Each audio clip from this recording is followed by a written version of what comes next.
Hello everyone, welcome to my channel. इस lecture में हम 1909 का भारत परिषद अधिनियम, जिसे मार्ले मिंटो सुधार अधिनियम के रूप में जाना जाता है, उसको हम डिस्कस करेंगे। हम लुसेंट की बुक से भारतीय संविधान को डिस्कस कर रहे हैं। इसके पहले हमने 2 लेक्चर डाल चुके हैं, तो उसको भी आप देखना बिल्कुल ना भूलें। तो देखो, इस अधिनियम में क्या था। यह अधिनियम आया था, सुधार अधिनियम के रूप में आया था, मार्ले मिंटो सुधार। मार्ले कौन थे? तो मार्ले जो थे, लॉर्ड मार्ले इंग्लैंड में भारत के राज्य सचिव थे। भारत के राज्य सचिव थे इंग्लैंड में, भारत के राज्य सचिव थे इंग्लैंड में। और लॉर्ड मिंटो भारत के वायसराय थे तत्कालीन उस समय 1909 में। तो ये दोनों ने मिलकर एक सुधार अधिनियम लाया, जिसका नाम था मार्ले मिंटो सुधार। मार्ले मिंटो सुधार के रूप में 1909 के अधिनियम को जाना जाता है। तो देखो, इसमें क्या था। ये सुधार अधिनियम तो था, लेकिन एक प्रकार का सुधार नहीं था। ये सुधार नहीं था, ये सुधार नहीं था, ये एक प्रकार था फूट डालो और शासन करो। दो जो भारत की जनता थी, समुदाय थे, उनके बीच में फूट डालने के लिए, फूट डालो और शासन करो, ऐसी उन्होंने रणनीति अपनाई थी। तो इसमें क्या क्या किया गया था पहली बार? तो देखो, पहली बार मुस्लिम समुदाय के लिए पृथक प्रतिनिधित्व का उपबंध किया गया था। ऐसा पहली बार हुआ था कि मुस्लिम समुदाय के लिए पृथक प्रतिनिधित्व का उपबंध किया गया था। इसके अंतर्गत मुस्लिम सदस्यों का चुनाव मुस्लिम मतदाता ही कर सकते थे। इसके अंतर्गत मुस्लिम सदस्यों का चुनाव केवल मुस्लिम मतदाता ही कर सकते थे। भारत शासन अधिनियम के तहत, भारत सरकार अधिनियम के तहत पहली बार विधायिका में कुछ निर्वाचन प्रतिबंधित की मंजूरी की गई थी, प्रतिनिधित्व की मंजूरी की गई थी। तो यहां से 2-3 चीजें क्वेश्चन पूछे जाते हैं फ्रेंड्स, आपको याद रखना है। एक तो सबसे पहले पूछा जाएगा कि मार्ले मिंटो सुधार अधिनियम कब आया, मार्ले मिंटो सुधार कब आया। तो मार्ले मिंटो सुधार जो था, ये 1909 में आया।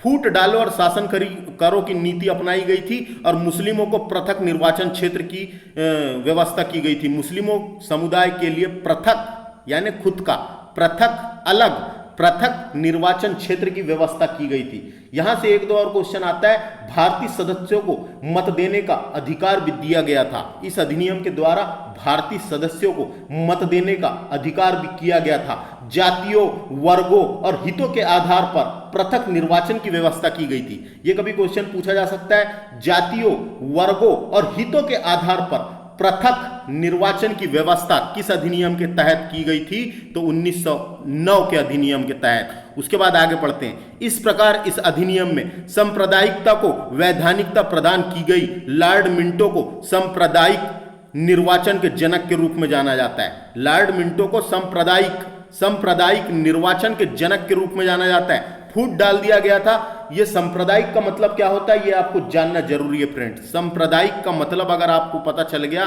तो आप समझ जाओगे कि यह है क्या। तो समझ में आ गया फ्रेंड्स। लॉर्ड मिंटो को सांप्रदायिक निर्वाचन के जनक के रूप में जाना जाता है। संप्रदायवाद का अर्थ होता है दूसरे समुदाय के लोगों के प्रति धार्मिक, भाषा अथवा सांस्कृतिक आधार पर असहिष्णुता की भावना रखना। तो धार्मिक, संस्कृति विभिन्नता के आधार पर समुदायों के राजनीतिक अधिकार, आधिकारिक सत्ता, प्रतिष्ठा की मांग रखना, उसे हितों के आधार पर राष्ट्रीय हितों से ऊपर उठाना, ऊपर समझना, हितों के लिए उसमें धार्मिक संगठन द्वारा बढ़ावा देना होता है। संप्रदाय की प्रमुख विशेषता, जैसे उसमें अंधविश्वास पर आधारित होता है, रूढ़िवादी रहता है, दूसरे धर्मों के प्रति दुष्प्रचार करना, तो ये सब होता है। तो ये याद रखना है, फूट डालो और शासन करो की नीति के तहत संप्रदाय निर्वाचन के जनक के रूप में लॉर्ड मिंटो को जाना जाता है। कभी पूछा जा सकता है। उसके बाद आगे देखते हैं। भारतीयों को भारत सचिव एवं गवर्नर जनरल की कार्यकारिणी परिषद में नियुक्ति भी की गई थी इस अधिनियम के तहत। केंद्रीय और प्रांतीय विधान परिषदों को पहली बार बजट पर वाद विवाद करने, सार्वजनिक हितों के विषय पर प्रस्ताव पेश करने, पूरक प्रश्न पूछने और मत देने का अधिकार मिला। प्रांतीय विधान परिषदों की संख्या में वृद्धि की गई थी। जो प्रांतीय विधान परिषद थी, उसकी संख्या में वृद्धि की गई थी। सत्येंद्र प्रसाद सिन्हा, इनका नाम इंपॉर्टेंट है, सत्येंद्र प्रसाद सिन्हा वायसराय की कार्यपालिका परिषद के प्रथम भारतीय सदस्य बने थे। यह क्वेश्चन पूछा जा सकता है। इनका नाम इंपॉर्टेंट है, सत्येंद्र प्रसाद सिन्हा ये बंगाल के एक एडवोकेट जनरल थे। वे पहले भारतीय थे जिन्होंने वायसराय की काउंसिलिंग में कानूनी सदस्य के रूप में प्रवेश करने का सम्मान प्राप्त है इन्हें, है ना। तो कानूनी सदस्य के रूप में प्रवेश करने का सम्मान प्राप्त है इन्हें, सत्येंद्र प्रसाद सिन्हा। इन्हें विधि सदस्य बनाया गया था, इस अधिनियम के तहत presidency corporation, chambers of corporation, विश्वविद्यालय और जमींदारों के लिए अलग प्रतिनिधित्व का प्रावधान भी किया गया था। तो ये सब लिख रखा है लूसेंट में। एक नोट है जो इंपॉर्टेंट है, 1909 में लॉर्ड मिंटो इंग्लैंड में भारत के राज्य सचिव थे, और लॉर्ड मिंटो जो थे ये भारत के वायसराय थे तत्कालीन।